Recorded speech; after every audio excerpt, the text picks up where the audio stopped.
చూడలేము, అంత శక్తివంతుడు కాంతివంతుడు. కాబట్టి దేవుడు ఏం చేశాడంటే ఒక మనుష్య కుమారునిగానే పుట్టి ఈ లోకానికి వచ్చి మనతో జీవించాడు. మనం ఎలా జీవించాలి, మనం ఎలా బ్రతకాలి, ఎలా బ్రతకకూడదు అనేది అన్ని విషయాలు మనకు చెప్పాడు. కానీ మనం మూర్ఖంగా ఏం చేసామంటే దేవుని మాటలు వినకుండా, దేవునికి లోబడకుండా, దేవుడు చేసిన కార్యాలన్నింటినీ ఒక్కొక్కటి మన పితరులు చూస్తూ కూడా అవమానించి అపహాసించారు. దేవుడు ఒక దొంగని ముద్ర వేశారు ఆయనకి. దేవుడు ప్రజలందరినీ ఆయన దగ్గరికి ఆకట్టుకుంటున్నాడు.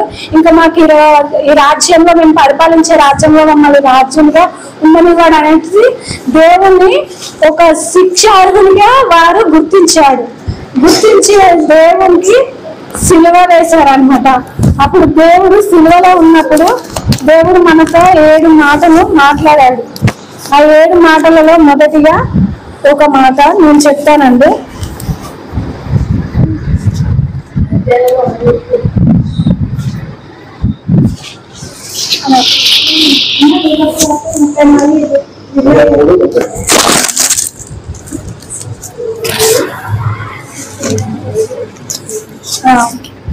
దేవుడు మొదటిగా మాట్లాడిన మాట అండి, తండ్రి వీరేమి చేయుచున్నారో వీరు ఎరుగరు గనక వీరిని క్షమించమని చెప్పాను. తనని పంపించిన తండ్రి చిత్తానుసారంగా తన చిత్తాన్ని నెరవేర్చడానికి దేవుడు మనుష్య కుమారునిగా మనం దగ్గరికి వచ్చాడు కదా, ఈ లోకానికి వచ్చాడు కదా. తన తండ్రి చిత్తాన్ని నెరవేర్చడానికి తండ్రి వచ్చినప్పుడు తన కుమారునికి తండ్రి ఏం ఆజ్ఞాపించాడో అది నెరవేర్చాడనమాట.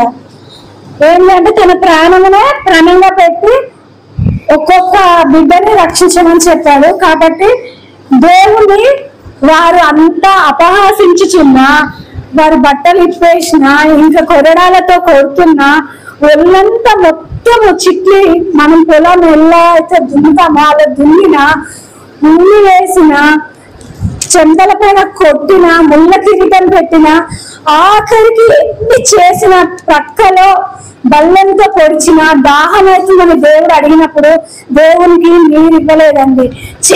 చిరకనిచ్చారు, అతి చేదనిచ్చారు. జలాన్ని మధురంగా మార్చిన దేవునికి చిరకనిచ్చారు. స్వస్థత పరిచిన ఆ చేతులని మేకులతో కొట్టారు.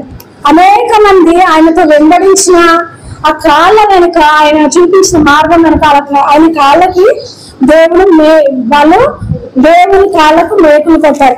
అలా చేసిన, అవమానించిన, అపహాసించిన, కొట్టిన, పిడిగుద్దులు గుద్దిన, కళ్ళు తెరవనంతగా ముళ్ళు వేసిన, ఇన్ని చేసినా కూడా దేవుడు ఏమంటున్నాడో తెలుసా?